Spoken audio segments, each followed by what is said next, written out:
जय हिंद दोस्तों, क्या हाल है। क्लास 10th में हो, स्वागत है आप सभी का। यूपी बोर्ड यूपी एमएसपी द्वारा जारी model paper class 10th Hindi का लेकर आ चुका हूं।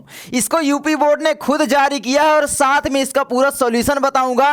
किस प्रकार के प्रश्न आएंगे, सरल आएंगे, कठिन आएंगे या लॉलीपॉप आएंगे, सारी चीजें हम यहाँ पर डिस्कस कर लेंगे। और एग्जाम में आपका 30 मिनट से ज्यादा टाइम कैसे बचे उस पर भी मैं आपको एक ट्रिक बताने वाला हूँ, ठीक है। तो चलो यहाँ पर पूरे का पूरा पेपर सॉल्व करते हैं। तो आप लोग देख सकते हो मॉडल प्रश्न पत्र है ना, सत्र 2025-26 यानी 2026 बोर्ड एग्जाम के लिए, कक्षा 10 विषय हिंदी, ठीक है। तो चलो यहां पर पूरा का पूरा सॉल्व करते हैं। तो उसके पहले एक प्यारी सी शायरिया हो जाए। रख हौसला, अरे वो पुरानी हो गई है। न वफा होगी न वफा की बात होगी, न वफा होगी न वफा की बात होगी, अब जो भी होगी एग्जाम के बाद होगी। और अब की बार बोर्ड एग्जाम का सिस्टम हिलाना है, ठीक है। तो भैया वफा की बातें एग्जाम के बाद ही करना, पहले परीक्षा दे लो। तो चलो यहां पर पूरा का पूरा सॉल्यूशन बताता हूं। सबसे पहले आपका जो समय रहेगा 3 घंटे 15 मिनट का रहेगा। पूर्णांक आपका 70 का रहता है, आपको पता होगा। 30 नंबर आपके स्कूल से मिलते हैं, यानी टोटल मिलाकर के 100 नंबर आपका। और 100 में 100 अंक आपका विकास भैया दिलाएगा इत्तू से पढ़ा करके, ठीक है। मतलब इत्तू पढ़ाएंगे इतना नंबर दिलाएंगे, है ना ठमडे। तो चलो यहां पर देखते हैं। जो भी निर्देश है यहां पर आपको ध्यान से पढ़ लेना है ताकि आप एग्जाम में टाइम वेस्ट ना करो, यही दिशा निर्देश हैं। सबसे पहले आपका प्रारंभ के 15 मिनट परीक्षार्थियों को प्रश्न पत्र पढ़ने के लिए निर्धारित हैं। तो भैया आपको पेपर को ध्यान से पढ़ना है, जिससे आप लोग आंसर अच्छे से दे पाओगे। कैसे करना है, क्या करना है ना, एनालाइज कर पाओगे। दूसरा है प्रश्न पत्र 2 भाग, खंड आ और खंड ब में विभाजित है।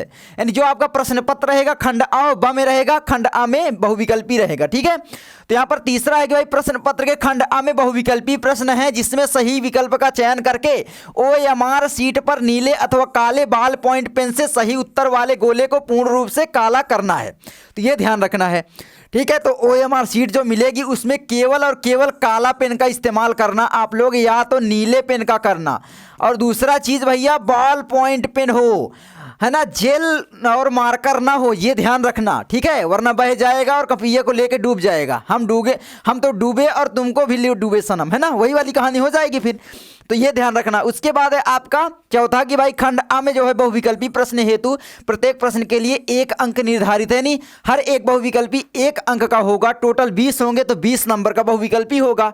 तो 50 नंबर के जो आपके कॉपी में लिखने वाले प्रश्न होंगे वर्णनात्मक होंगे, सिंपल, ठीक है। और इसमें जो ओएमआर शीट होगी, इरेजर का प्रयोग बिल्कुल भी नहीं करना है, ना तो व्हाइटनर का प्रयोग करना है, ध्यान रखोगे ना। तो चलो यहां पर देखते हैं। मतलब एक बार अगर गलती कर दी ना तो कुछ कर नहीं सकते, इसीलिए ध्यान से आपको गोला करना है। तो चलो यहां पर पूरा का पूरा सॉल्यूशन देखते हैं। ये यूपी बोर्ड द्वारा जारी ऑफिशियल जो पेपर है वही वाला है। तो खंड आ में आपका सबसे पहला प्रश्न बहुविकल्पी आता है ना, 20 ठो आएंगे। तो दूसरा सप्तक का प्रकाशन हुआ, तो कब दूसरा सप्तक का प्रकाशन हुआ था? 1943 ईस्वी में, 1951, 1959 या फिर 1979 में। दूसरा सप्तक का जो प्रकाशन वर्ष है वो है भैया 1951 ईस्वी। देखो ट्रिक है ना, दूसरा बोला ए बी में आपका बिल्कुल सही है, 1951 ईस्वी। प्रथम तार सप्तक जो प्रकाशित हुआ 1943 में, है ना। द्वितीय 1951, तृतीय जो 1959 और चौथा जो है 1979 ईस्वी में। चारों का दे दिया है, इंपॉर्टेंट है, याद रखना। और एक चीज मैं आपको बता दूं, यहां पर बड़ा कर लूं थोड़ा ताकि सही दिखे, ठीक है। इसका जो संपादन किया था वो किया था अज्ञेय जी ने। कौन किया था? सच्चिदानंद हीरानंद वात्स्यायन अज्ञेय जी ने, ठीक है। तो ये भी याद रखना। और राहों के अन्वेषी इन्होंने बोला था, इस युग के जो भी कवि थे, है ना, इसमें जो भी 7 कवियों का समूह था उनको बोला था राहों के अन्वेषी।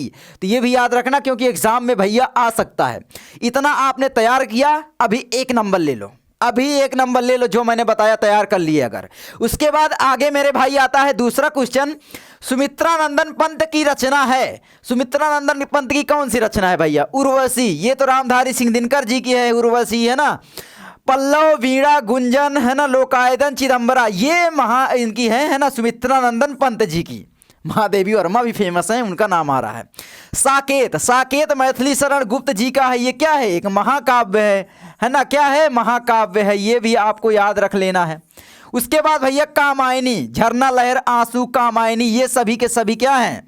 जयशंकर प्रसाद जी की रचना है। और कामायनी जो है ये भी इनका क्या है? महाकाव्य है, ठीक है। तो ये भी याद रखना, याद रखोगे मेरे भाई। आगे बढ़ते हैं। आगे आता है आपका तीसरे नंबर का क्वेश्चन मेरे भाई। तीसरे नंबर का क्वेश्चन क्या कहता है ना, छायावाद की मुख्य विशेषता है। तो छायावाद की क्या विशेषता है? प्रकृति का मानवीकरण, युद्धों का वर्णन, यथार्थ चित्रण या भक्ति की प्रधानता। तो मेरे भाई यहां पर सही आपका हो जाएगा प्रकृति का मानवीकरण। ठीक है, याद रखोगे, प्रकृति का मानवीकरण हो जाएगा। आगे बढ़े मेरे भाई, तो प्रकृति का मानवीकरण पर आप लोग चिन्ह लगा देना। ठीक है, आगे बढ़े। आगे आपका चौथे नंबर का प्रश्न आता है, मैथिली शरण गुप्त किस युग से संबंधित हैं?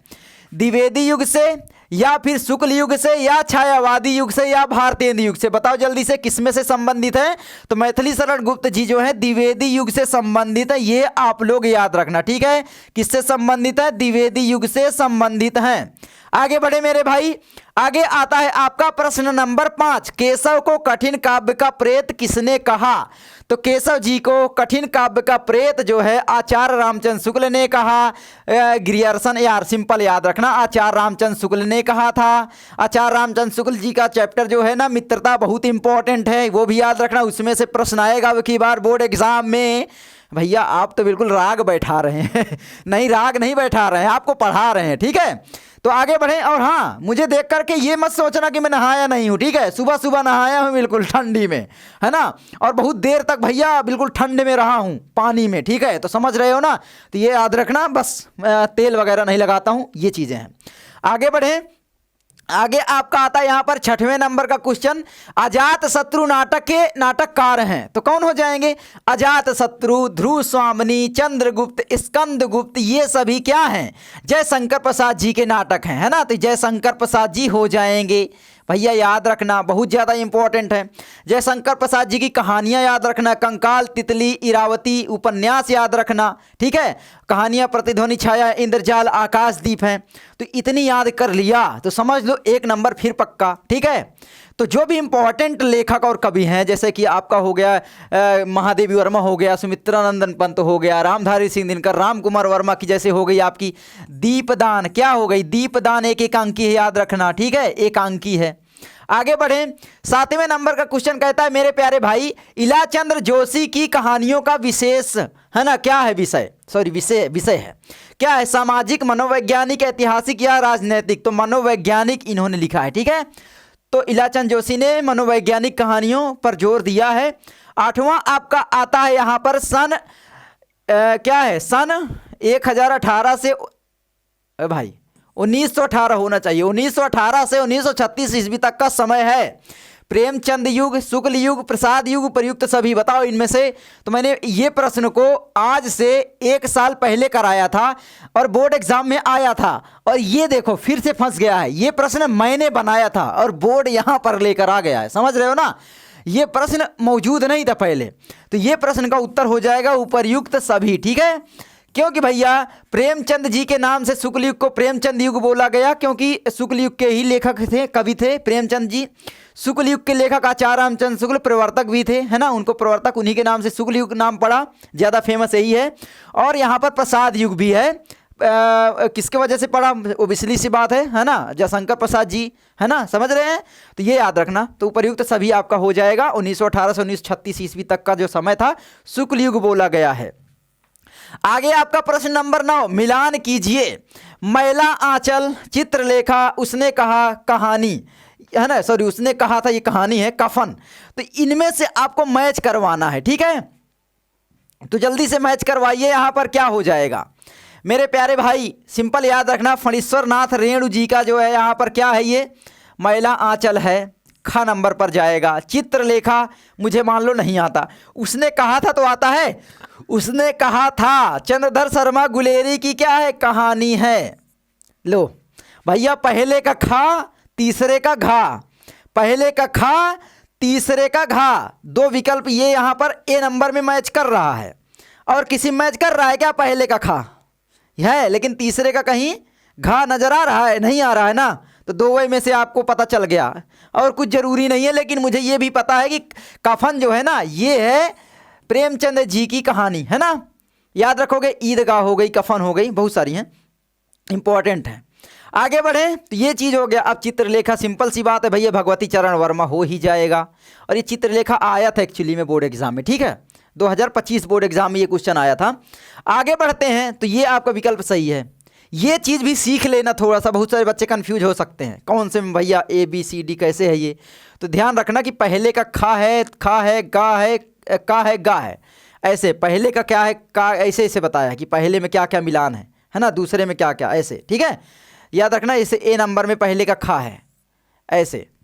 आगे बढ़े, 10वें नंबर का क्वेश्चन आता है मेरे प्यारे भाई, निम्नलिखित में से उपन्यास है सेवा सदन, गोदान गबन, सेवा सदन निर्मला, कर्म भूमि रंगभूमि उपन्यास हैं मुंशी प्रेमचंद जी के।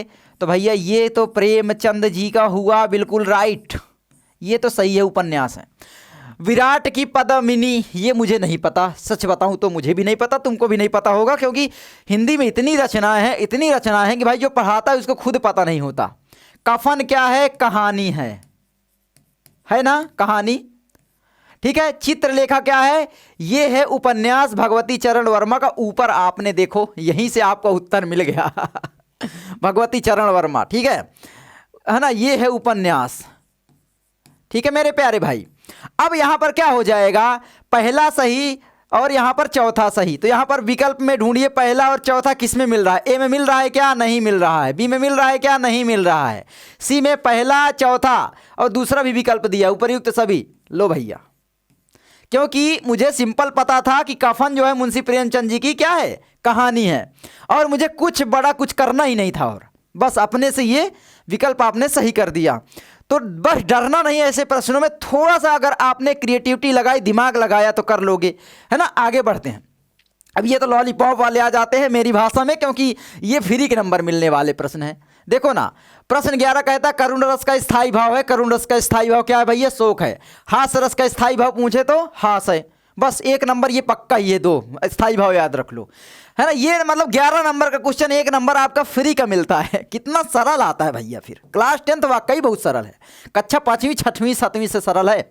12 है आपका सोहत ओढ़े पीतपट, श्याम सलोने गात, मनव नीलमणि शैल पर आतपु परयो प्रभात। ठीक है, तो उपर्युक्त पंक्ति में कौन सा अलंकार है, मनो।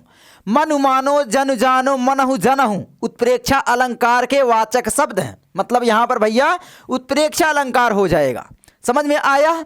आगे बढ़े, प्रश्न नंबर 13 कहता है यह एक सममात्रिक छंद है। इसमें 4 चरण होते हैं। सममात्रिक छंद से ही भैया देखो 2 छंद आपको पढ़ने हैं, रोला और सोठा।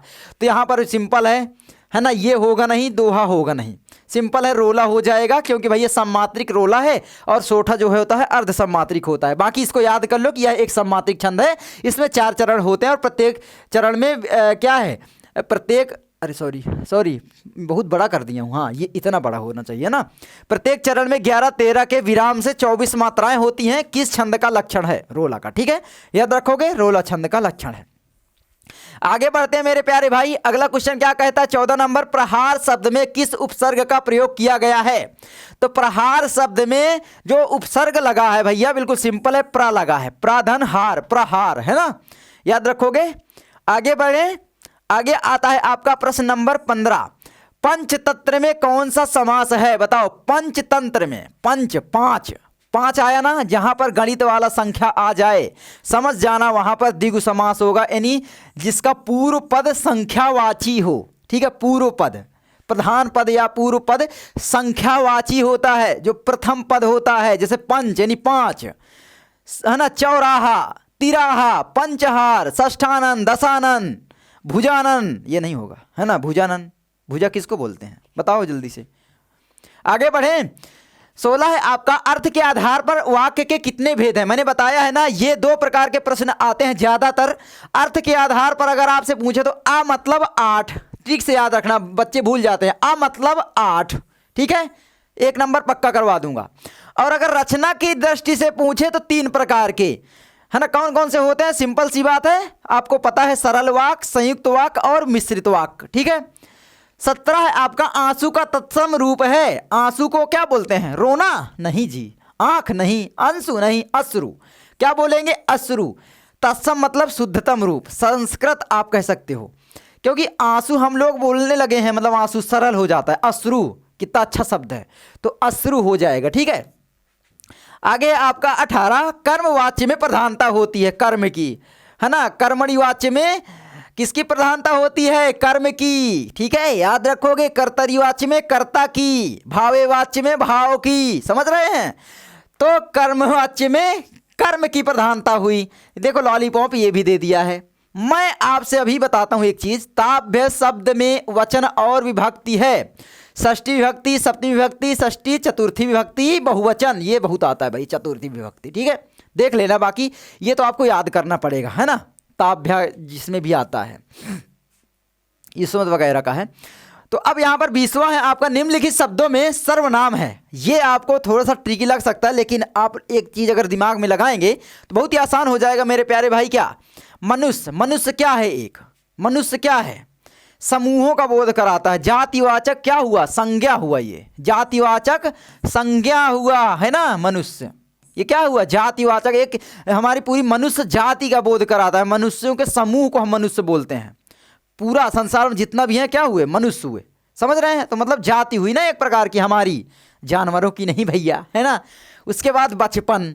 बचपन क्या है? एक भाववाचक संज्ञा, क्योंकि एक भाव का बोध करा रहा है, या एक कह सकते हैं कि पिछले वक्त जो बीत गया उसका बोध हम लोगों को करा रहा है। बचपन का भाववाचक संज्ञा हुआ।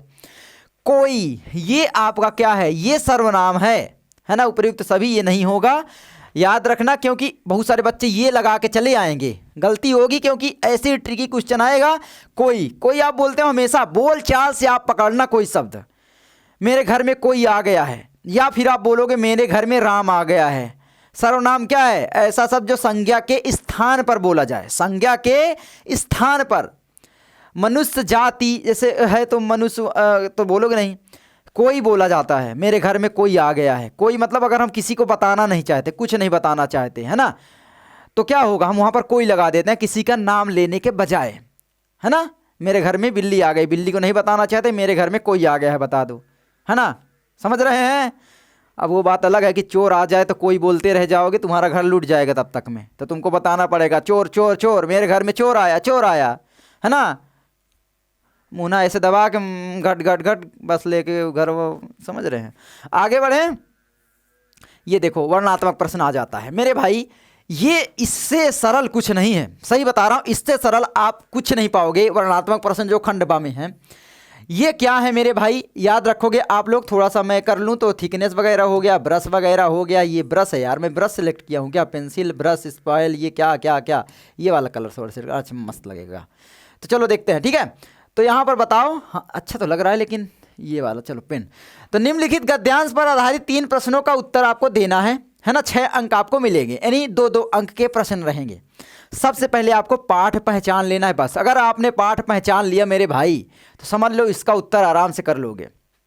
बताओ कौन सा पाठ है यहाँ पर, है ना। भिन्न भिन्न धर्मों के मानने वाले भी जो सारी दुनिया के सभी देशों में बसे हुए हैं, यहाँ भी थोड़ी थोड़ी संख्या में पाए जाते हैं। और देखो भारत देश के बारे में बात हो रही, भारत की संस्कृति के बारे में।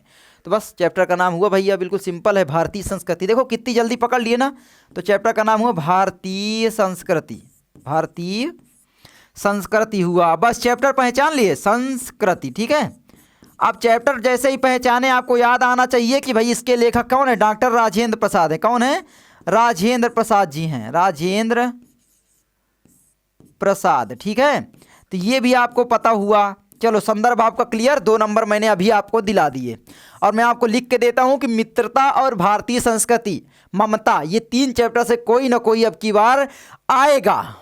आएगा तो आएगा, ये 3 चैप्टर गांठ बांध लो, ये 3 चैप्टरों में से ही आएगा, याद भी रख लेना, है ना। जयशंकर प्रसाद जी का ममता चैप्टर जो है, डॉक्टर राजेंद्र प्रसाद जी का जो है ये भारतीय संस्कृति, और मित्रता आचार्य रामचंद्र शुक्ल जी का। इन तीनों में से 100% है, एक न एक क्वेश्चन आपके बोर्ड एग्जाम में आएगा और हर एक सेट में पूछा जाएगा। 7 सेट मिला लेना, ठीक है।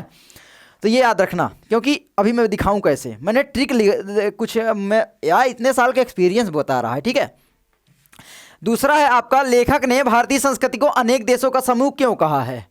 क्योंकि भारतीय संस्कृति में क्या है? विविधता है, भाषाओं की विविधता हो गई, जातियों की विविधता हो गई, धर्मों की विविधता, संप्रदायों की विविधता। कोई बाहर का व्यक्ति बाहर से देखता है ऊपरी ऊपरी स्तर पर, तो उसको लगता है कि भैया यहाँ तो एक देश नहीं है बल्कि अनेक देश हैं, अनेक देशों का समूह है। समझ रहे हैं? तो ये चीज़ है, भारत में बहुत ज़्यादा क्या है, विविधता है। तो बिल्कुल सिंपल सा याद रखोगे विविधता। मैंने इसको पढ़ा ही नहीं बता दिया, लेकिन आप पढ़ोगे तो भी आप पता कर सकते हो कि भाई भिन्न भिन्न धर्म के मानने वाले भी जो सारी दुनिया के सभी देशों में बसे हुए हैं, यहाँ इससे पता चल रहा है ना। तो अब यहाँ पर ये हो गया, मैं आपको पूरा नहीं बताऊंगा, है ना। इसका पूरा आप अगर सॉल्यूशन चाहते हैं तो लर्न मंत्रा एप्लीकेशन डाउनलोड कर ले, वहाँ पर बिल्कुल फ्री में मैं इसका पूरा सॉल्यूशन दे दूंगा। फ्री वाला जो पोर्शन है वहाँ पर आपको सभी विषय के प्रीवियस ईयर के क्वेश्चन भी मिल रहे हैं, तो ये भी ध्यान रखना। और अगर आप जुड़ना चाहें तो मात्र 99 में मुझसे क्रैश कोर्स में जुड़ सकते हैं, जहाँ पर मैं आपको सभी विषयों की तैयारी बोर्ड एग्जाम के लिए 1 महीने के अंदर करवाऊंगा। ठीक है, तो वो मॉडल पेपर वाला जो आपका चल रहा है, क्योंकि मॉडल पेपर ही इंपॉर्टेंट होते हैं बोर्ड एग्जाम के लिए, है ना। तो क्रैश कोर्स आप ज्वाइन कर सकते हैं। ठीक है, आगे बढ़े। तीसरा, तो लर्न मंत्रा एप्लीकेशन है ना जो मेरा, वहां पर आपको मिलेगा। ठीक है, लर्न मंत्रा एप्लीकेशन प्ले स्टोर से डाउनलोड करना है। तीसरा आपका आता है रेखांकित अंश की व्याख्या कीजिए। तो व्याख्या आपको कर देना है, बिल्कुल सिंपल। जो भी रेखांकित, लेखक क्या कहना प्रस्तुत गद्यांश में लेखक कहना चाहते हैं कि भारत देश में जो भी भिन्नता है, इसको देख करके अगर कोई परिचित आदमी बाहर से आता है, बस 2 लाइनें 4 लाइन बना दो, तो उसको क्या है, यहाँ पर अनेक देशों का एक समूह लगता है, क्योंकि यहाँ पर अलग अलग क्या है, धर्मों को मानने वाले लोग हैं, अलग अलग सांप्रदायिकता है, सांप्रदायिकता नहीं, अलग अलग संप्रदायों को मानने वाले लोग हैं, अलग अलग भाषाएं बोलने वाले लोग हैं, यहाँ पर विविधता बहुत सारी है। तो ये सारी चीज़ें आप लिख दो, मतलब अपने से बना करके लिखना है। ये तो आपका पक्का है 2 नंबर, बना कर लिखना सीखो, डरो मत। ठीक है, 2 नंबर पक्का है, 2 नंबर ये पक्का, 6 नंबर पक्के हुए ना यहाँ। अगर नहीं आता इन केस अथवा में देगा, क्या दिक्कत है, अथवा वाला कर लो। हिंदी में प्रगतिशील साहित्य का निर्माण हो रहा है, क्या लिखूं, पद्मलाल पुन्नालाल बख्शी। भैया पहचान कैसे जाते हो, भैया चैप्टर वो पढ़ लो ना, फिर थोड़ा सा पढ़ लो एक बार, चैप्टर पढ़े रहोगे आसान हो जाएगा। ये वाला क्या है, क्या लिखूं, क्या लिखूं वाला चैप्टर है। इसके लेखक कौन है, बख्शी जी हैं। बस मैं बख्शी लिखे दे रहा हूं ताकि आप लोग समझ सको, पद्मलाल पुन्नालाल बख्शी जी। ठीक है, रेखांकित अंश की व्याख्या आप कर ही लोगे। इसमें बस लेखक यही बताना चाह रहे हैं, सिंपल सा है ये वाला, कि यहाँ पर बताना चाह रहे हैं कि जो भी हम आजकल लिख रहे हैं, नए नए जो भी लेखक हैं वो लिख रहे हैं, उनको लग रहा है कि भाई हम तो आधुनिक दुनिया में जी रहे हैं, लेकिन कुछ दिनों बाद जो लिख रहे हैं वो भी पुराना होता चला जाएगा, वो अभी अतीत की भावनाओं में चले जाएंगे। वही सारी चीज़ें यहाँ पर हैं। ठीक है, तो ये हो गया।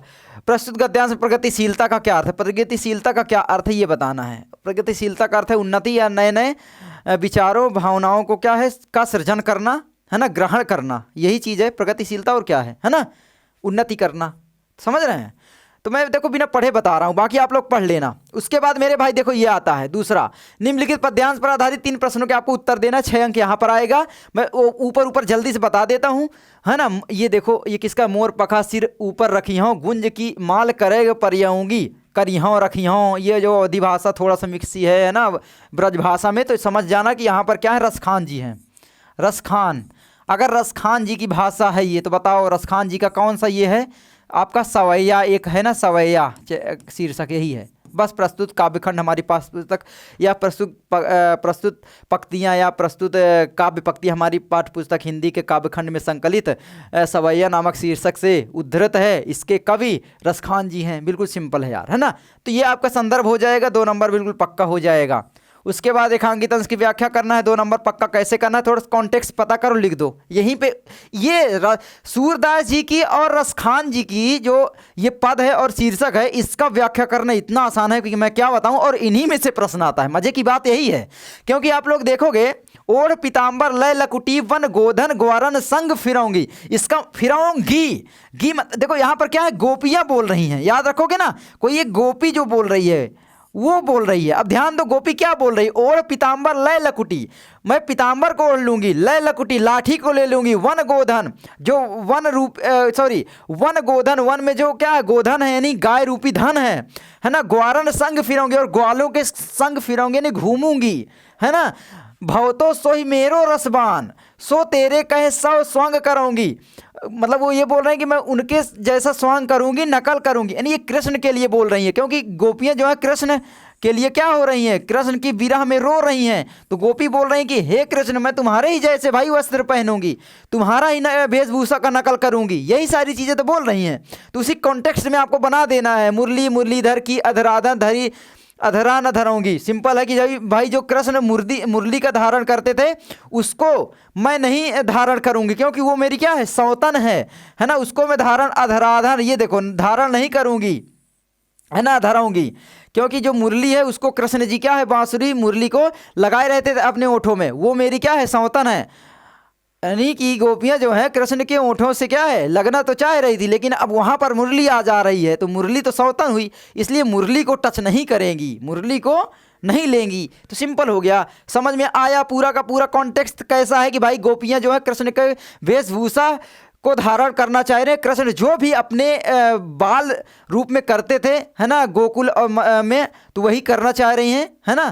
तो ये याद रखना, कृष्ण के वियोग में व्याकुल गोपियों ने कृष्ण की किन लीलाओं का अनुकरण किया है। तो कृष्ण की बाल लीलाओं का अनुकरण करते हुए क्या क्या लीलाओं का अनुकरण किया है कि वो कृष्ण जी के समान क्या है, पीताम्बर पहनना चाहती हैं, यानी पीला वस्त्र पहनना चाहती हैं, उनकी मुरली को धारण नहीं करना चाहती हैं, है ना, और ग्वाल बालों के साथ घूमना चाह रही हैं, गायों को चराना चाह रही हैं, और क्या जो भी मतलब कृष्ण जी करते थे बाकी सभी चीज़ें करना चाह रही हैं, बस सिवाय इसके कि मुरली को मैं धारण नहीं करूँगी क्योंकि वो मेरी सौतन है। समझ में आया। उसके बाद मेरे प्यारे भाई देखो यहाँ पर ये आता है, ये देखो बिल्कुल सरल वाला आ गया, ये फिर से अथवा।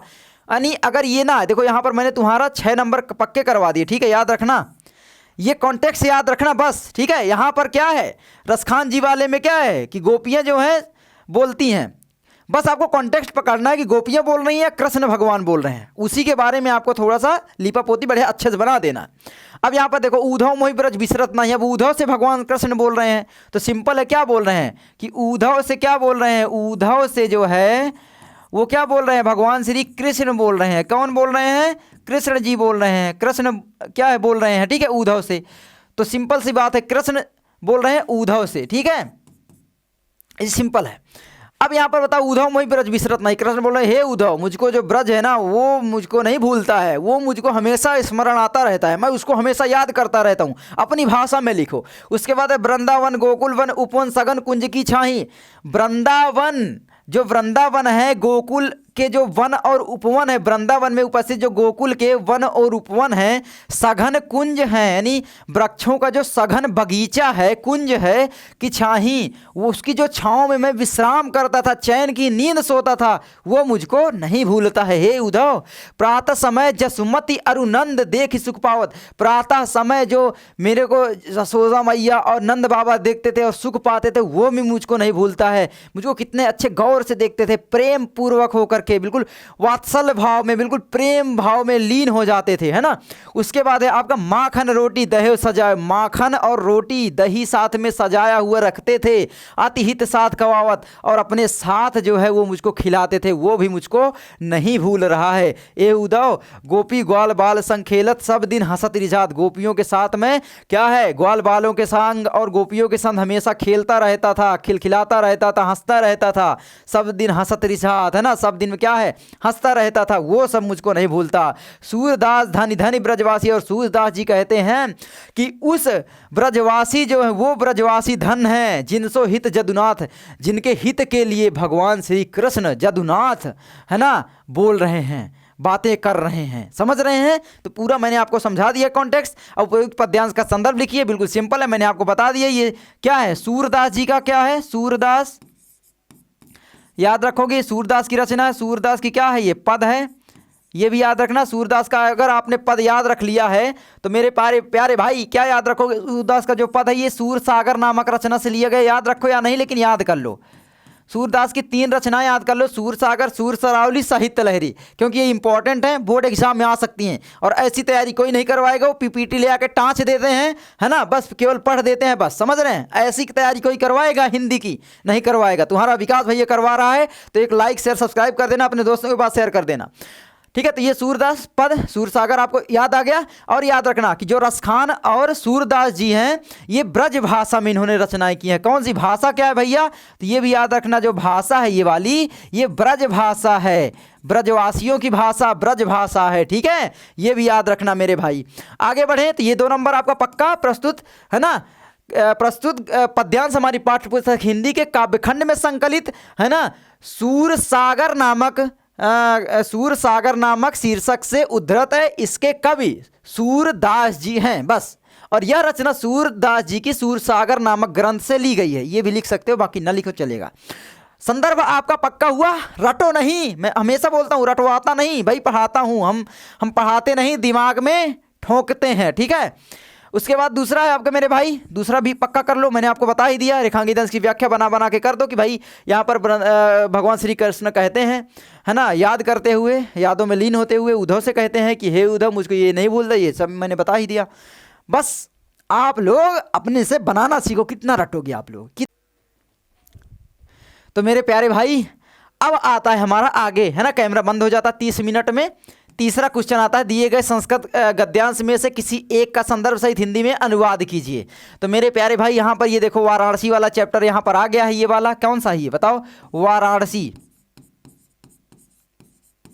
है ना। ये वाराणसी वाला जो पाठ है, इयम नगरी विविध धर्माणाम संगम स्थली। तो बस संदर्भ आपको लिखना है। प्रस्तुत संस्कृत पंक्तियाँ हमारी पाठ्यपुस्तक हिंदी के संस्कृत खंड में संकलित वाराणसी नामक पाठ से अवतरित हैं। हो गया, इसके लेखक का भी लिखना ही नहीं है। 2 नंबर आपका पक्का हो गया। 3 नंबर का अनुवाद कर लो, यम नगरी विविध धर्माणाम संगम स्थली। यह नगरी विविध धर्मों की संगम स्थली है, याद कर लेना है। ये संस्कृत में अनुवाद करते नहीं बैठ जाना, बड़ा बड़ा सीखने लग गए। अगर नहीं आ रहा है तो बहुत मुश्किल होता है। अभी आपको रूप याद करने पड़ेंगे, बहुत सारी चीज़ें हैं ना, स्त्रीलिंग पुल्लिंग, ये वो आपको आती है तो तैयार कर लो। बाकी संस्कृत मैं सही बताऊं तो मुझे खुद नहीं आती है, ठीक है। मैं आपको ये रियलिटी बता रहा हूँ, तो ठीक है। तो ये आप लोग थोड़ा सा याद कर सकते हो। मुझे याद है, देखो, यम नगरी विविध धर्माणाम संगम स्थली पढ़ोगे तो आपको पता चला। यम मतलब यह, नगरी मतलब नगरी, नगरी नगर, विविध मतलब बहुत सारे धर्म नाम है, धर्मों की संगम स्थली, संगम स्थली है, यानी बहुत सारे धर्मों का क्या है, संगम है, मिलान है। संगम मतलब मिलान स्थली है, ठीक है। महात्मा बुद्ध, तीर्थंकर, पार्श्वनाथ, शंकराचार्य, कबीर, गोस्वामी, तुलसीदास, अन्य च बहावा महात्मा, और अन्य सारे बहुत सारे महात्मा, बाहर के महात्मा त्रागत यहाँ पर आए और सुयान और स्वयं विचारान प्रसारित, और यहाँ के विचारों को क्या है, प्रसारित किया। ये सब नाम आपको लिख देना है। ना केवलम दर्शने, ना केवल दर्शन साहित्य यानी दर्शन साहित्य के विद्वान धर्मे अपितु, और धर्म साहित्य के अपितु, बल्कि कला क्षेत्र में भी यह नगरी विविधानाम कला नाम, है ना, विविध यानी विभिन्न प्रकार के कलाओं और शिल्पों के बारे में, शिल्पकृत के बारे में विश्व यानी लोके मतलब पूरे विश्व में विश्रुता यानी प्रसिद्ध है। अत्रव्या यहाँ कौशेया, हाँ, सटिका देशे सर्वत्र प्रहांते, ठीक है। ये आप कर सकते हो, कितना सरल मैंने बता दिया पूरा। आप ये तो भी अस्माकम संस्कृति, हमारी संस्कृति सदा गतिशील है और हमारी संस्कृति सदा गतिशील है ना। मानव जीवनम संस्कृत ऐसा, ये पूरा याद कर सकते हो आप लोग, ठीक है। ये आप लोग याद कर लो, वाराणसी वाला और ये अस्माकम संस्कृति वाला जो चैप्टर है, ये दोनों का जो चैप्टर है इसका पूरा अनुवाद याद कर लो। दोनों में से कोई एक फांसी जाएगा, आता ही आता है, ये याद रख लो मेरे भाई, ठीक है।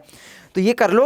उसके बाद देखो ये आपका आ जाता है, चौथे नंबर में पूछा जाएगा, दिए गए संस्कृत पद्यांश में से किसी एक का संदर्भ सहित हिंदी में अनुवाद कीजिए। 2 नंबर संदर्भ का, 3 नंबर आपका इसका अनुवाद का, ठीक है। माता गुरुतरा भू में, ये क्या है, जीवन सूत्रावली वाला जो चैप्टर है उसी में से लिया गया है। माता गुरुतरा भू में खात पित्तो चतरस्थता मना शीघ्रतरम वाता चिंता बहुतरीतरणा, ठीक है। तो इसको याद भी कर लेना और इसका अनुवाद भी तैयार कर लेना। ये वाला आपका क्या है, आप तो दूरगामी च साक्षरो न च पंडिता अमुखा स्पष्टवत च यो जानति सा पंडिता। तो ये आपका हो गया, ये वो वाला है जो ग्रामीणा वाला चैप्टर है, वो वाला ग्रामीणों वाला है ना, जो बातों वगैरह होती थी। उसके बाद 5वां है आपका, अपनी पठित खंडकाव्य के आधार पर आपको उत्तर देना है। भैया बिल्कुल सिंपल है, 3 अंक का रहेगा एक एक नंबर का। तो ये आप खंडकाव्य देख लेना, आपका आएगा ही आएगा, कर देना, क्योंकि भाई खंडकाव्य तो हर जिले में अलग अलग होता है। सबसे इंपॉर्टेंट नंबर आपके जीवन परिचय में मिलेंगे। दिए गए लेखकों में से किसी एक का जीवन परिचय देते हुए उनकी एक प्रमुख रचना का उल्लेख कीजिए। राजेंद्र प्रसाद, रामधारी सिंह दिनकर, आचार्य रामचंद्र शुक्ल। इन तीनों में से कोई एक ना एक बोर्ड एग्जाम में आएगा ही आएगा। एक आप याद कर लेना, जयशंकर प्रसाद जी का, ठीक है। क्या, जयशंकर प्रसाद जी का, जयशंकर प्रसाद जी का। भैया बस किसका किसका, जयशंकर प्रसाद याद कर लो, डॉक्टर राजेंद्र प्रसाद, आचार्य रामचंद्र शुक्ल। अगर ये तैयार कर लिया तो समझ जाना कि बोर्ड एग्जाम में आपका आएगा ही आएगा, ठीक है। आपका विकास भैया बोल रहा है, ठीक है। तो कर लेना, कर लोगे ना, बिल्कुल कर लोगे। उसके बाद है आपका ये देखो, ये का भी परिचय, ठीक है। ये भी आपका क्या आएगा भैया, 5 नंबर का आएगा। 10 नंबर के जीवन परिचय आते हैं लेखक और कवि परिचय में। इसमें आपका सूरदास का इंपॉर्टेंट है। और यहाँ पर मैं बता दूं, मैथिली शरण गुप्त जी का तैयार कर लेना। मैथिली नहीं ये नहीं करना। सूरदास क्या हो गया, तुलसीदास का कर लेना, तुलसीदास का कर लेना, और एक महादेवी वर्मा का कर लेना, महादेवी वर्मा का, ठीक है, और पंत जी का कर लेना, नहीं सुमित्रानंद पंत। अगर आपने चारों तैयार कर लिए तो गारंटेड है कि एक ना एक बोर्ड एग्जाम में आ जाएगा, ठीक है। ये आप ना तैयार करें तो भी चल जाएगा, बाकी आपको जो सरल लगे, कोई चार तैयार करना है जो मैंने इनमें से बताया, कोई भी चार कर लो, आ ही जाएगा, ठीक है, याद रखोगे। उसके बाद अपनी पाठ्य पुस्तक से कंठस्थ कोई एक श्लोक लिखना है जो इस प्रश्न पत्र में ना आया हो, वही वाला भाई। सर्वे भवन्तु सुखिनः, सर्वे सन्तु निरामया, सर्वे भद्राणि पश्यन्तु मा कश्चित् दुःखभाग् भवेत्। कोई 3 श्लोक याद कर लो, कोई भी 3, उनका अनुवाद भी याद कर लेना। हो सकता है यहाँ पर जो अनुवाद कर लिए के लिए आया था, यहाँ पर कहाँ गया, ये यहाँ पर, हो सकता है अनुवाद करने में फंस जाए ये वाले में, या हो सकता है ना, अनुवाद अगर फंसेगा तो 5 नंबर मिल जाएगा, और नहीं तो भाई 3 याद रहेंगे तो एक ना एक आपका भाई एकदम चांस है कि भाई लिखना ही है, यहाँ पर ये वाला आना ही है अपनी पाठ्य पुस्तक से कंठस्थ श्लोक। 8वां आपका निम्नलिखित में से किन्हीं 2 प्रश्नों के उत्तर संस्कृत में दीजिए। अब यहाँ पर भारतीय संस्कृति मूलम की मस्ती, विश्वस्त सृष्टा, विश्व के जो रचयिता है, सृष्टा है वो ईश्वर है, विश्वस्त सृष्टा ईश्वरा यम, है ना, यम क्या है, भारतीय संस्कृत मूलम अस्ति, ठीक है, बस इतना लिख देना। मतलब भारत के जो रचयिता है, सृष्टा है वो ईश्वर है। का संस्कृति सदा गतिशीला होते, भारतीय संस्कृति सदा गतिशीलम वर्तते, हो गया। और सुनो सुनो सुनो, ये अगर उत्तर नहीं आता था 1 नंबर लेने के लिए, ऊपर ये भारतीय संस्कृति वाला पाठ भी आया हुआ है, ट्रिक लगाया करना, ठीक है। ये देखो, सुनो भाई, क्या कहाँ पढ़ रहे हो, ये देखो, मैं कहाँ दिखाऊँ, ये मैंने अभी पढ़ा यार, गतिशीला वर्ते, है ना, सदा गतिशीला, ये सदा गतिशीला वर्तते अस्माकं संस्कृति, यानी भारतीय संस्कृति सदा गतिशीलम वर्तते। बस चैप्टर से पहचान गए ना, तो ये देखो आ गया। मैंने आप भाई बस ट्रिक लगाना है थोड़ा सा, उत्तर इसी में बहुत सारे मिल जाते हैं, कम से कम 2-3 नंबर के उत्तर आपके प्रश्न पत्र में ही रहेंगे, बस थोड़ा ट्रिक लगाना पड़ेगा। पुरु राजा केन सा युद्धम अकरोत, पुरु राजा यवन राजेन सा युद्धम अकरोत, पुरु राज ने यवन राज के साथ युद्ध किया था। चंद्रशेखरा कहा आसीत, चंद्रशेखरा एका क्रांतिकारी भारत वीरश्च आसीत, है ना, चंद्रशेखर एक क्रांतिकारी और भारत के वीर थे।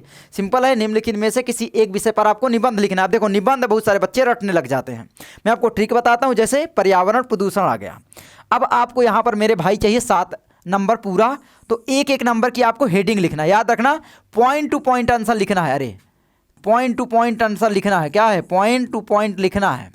अब भैया पॉइंट टू पॉइंट कैसे लिखोगे, बताओ कैसे लिखोगे। तो 1-1 नंबर का 1-1 हेडिंग बनाना, सिंपल। सबसे पहला जैसे आप किसी का भी लिखोगे, उपसंहार तो लिखोगे ना, परिचय, उपसंहार, कितना सरल है ना, उपसंहार मतलब होता है इंट्रोडक्शन इन परिचय, ठीक है।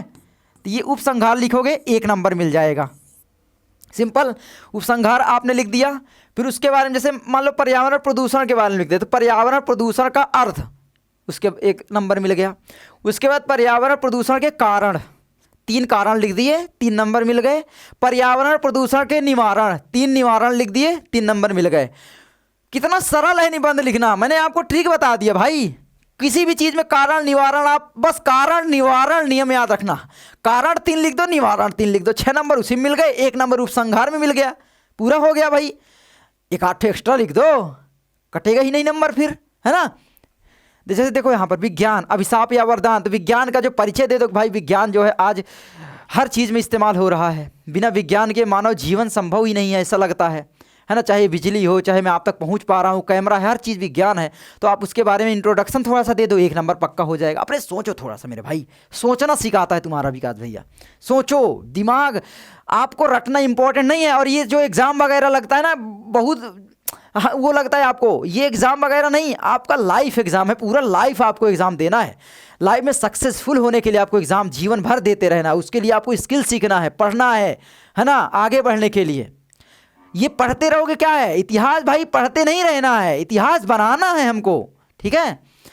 यातायात के नियम के बारे में आप लिख सकते हो, कौन कौन से नियम हैं जो बोर्ड वगैरह होते हैं, और उसके उपसंहार यातायात क्या है, उसके बाद नियम बता दो, है ना। चलने फिरने का जो हम इस्तेमाल करते हैं वही है। एयरप्लेन का जो नियम है, कहीं कहीं का भी नियम आए 6-7 लिख दो। जनसंख्या लाभ या हानि, देखो आ ही गया है। जनसंख्या वृद्धि से क्या है, हानि है, बेरोजगारी, ये सब महंगाई, ये सब मुद्दे पर लिख सकते हो। जनसंख्या क्या है, इंट्रोडक्शन दे दो, थोड़ा सा उपसंहार दे दो, कितना सरल है। उसके बाद देखो सबसे इंपॉर्टेंट चीज़ ये है, देखो पत्र लेखन भैया, ये आपका 4 नंबर का आता है। सेवा में श्रीमान हो गया विषय, लो भैया चाँप दो। चलो मैं यही बता देता हूँ। अगर आपको पत्र लिखना है, जैसे दो प्रकार के पत्र रहेगा। एक तो आपको अपने मतलब अपने संबंधियों को लिखना है, उसका फॉर्मेट अलग होता है, लेकिन सबसे सरल आएगा ही आएगा। मतलब एक तो ये सेवा में श्रीमान वाला याद रखना। जैसे उत्तर मध्य रेलवे को एक ऐसा शिकायत पत्र लिखिए जिसमें ट्रेन में साफ सफाई और सुविधाएं न उपलब्ध होने का उल्लेख हो। ठीक है, चलो अब लिखते हैं। फिर सबसे पहले यहाँ पर मेरे भाई आप लिखोगे सेवा में। ठीक है, ये लिखे। अब यहां पर आप लिखोगे उत्तर मध्य रेलवे को एक पत्र लिखना। किसको? उत्तर मध्य रेलवे को। सेवा में उत्तर मध्य रेलवे, तो यहां पर लिख दो।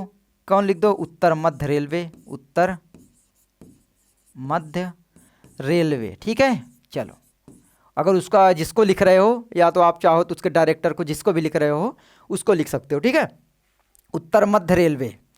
चलो लिख दिए। अब उसके बाद पता लिख दो, उसका पता कहाँ है, लिख दिए। उसके बाद विषय लिख दो भैया। क्या? विषय लिख दो। चलो विषय क्या है? ट्रेन में साफ सफाई न होने पर, है ना, सफाई के लिए ये विषय हो गया आपका। उसके बाद भैया बस महोदय डालो। महोदय डाल के बस महोदय, ट्रेन मैंने देखा है कि आपके ट्रेन डिब्बों में नियमित रूप से साफ सफाई नहीं हो रही है, अतः जिससे क्या हो रहा है कि लोगों को बीमारियों का खतरा बढ़ता जा रहा है ना, बढ़ रहा है, क्योंकि लोग क्या है बीमार होंगे। फिर उसमें से बहुत सारी चीज़ें आप लिख सकते हो। और हमको जो है वॉशरूम जाने में, ये सब में कठिनाई होती है। ट्रेन में गंदगी जो भी, जैसे भी आपको पूरा लिख देना है विषय बस। उसके बाद बस धन्यवाद लिख दो। यहाँ पर आप लिख दो अपना नाम, जो भी हो गया, ख़त्म। कितना सरल है ना, समझ में आया? तो ये हो गया आपका। चलो आई होप आपको वीडियो अच्छी लगी होगी। अगर अच्छी लगी तो लाइक करना, चैनल पर नए सब्सक्राइब करना। मैंने पूरा सोल्यूशन आपको बताया है और आपका डर खत्म करवाया है। मेन है आपका डर खत्म करवाना मेरे भाई, क्योंकि डर कोई ख़त्म नहीं करवा रहा है, केवल लटवा रहे हैं। बस ये कर लेना, ये कर लेना, पीपीटी ले आके खड़े हो जाते हैं, बस लो पीपीटी, लो पीपीटी, लो पढ़ाओ, बच्चों याद कर लेना। अरे बच्चा कितना याद करेगा? तुम तो एक विषय पढ़ा के चले जाते हो। बच्चे को तो भाई 6 विषय पढ़ना है, इतना सारा कैसे याद करेगा? बच्चे को पढ़ाना ऐसे है कि भाई डर खत्म हो उसका, अपने से बनाना सीखे, क्रिएटिविटी सीखे। भोंदू नहीं बनाना है बच्चों को कि लो बच्चों रट लो बच्चों याद कर लो, हर चीज़ याद कर लो। नहीं, अपने से बनाना सीखो। हम रास्ता दे सकते हैं, लेकिन रास्ता तुमको खुद बनाना है मेरे दोस्त। ठीक है, आई होप आपको ये वीडियो अच्छी लगी होगी। अगर अच्छी लगी तो लाइक करना, चैनल पर सब्सक्राइब करना। और जाते जाते एक मैं थोड़ा सा लिखा था, याद हो जाएगी, याद नहीं है, बस एक नज़र में याद हो जाती, बस ये याद रखना कि देखो, नींद को भुला दो, चैन को त्याग दो। नींद को भुला दो, चैन को त्याग दो। बोर्ड एग्जाम बहुत ही करीब है मेरे दोस्त। अब की बार तो बोर्ड एग्जाम का सिस्टम हिला दो। ठीक है, ये तुम्हारा विकास भैया बोल रहा है। जय हिंद, जय भारत, वंदे मातरम। पढ़ाई करते रहें। All the very best. Thank you.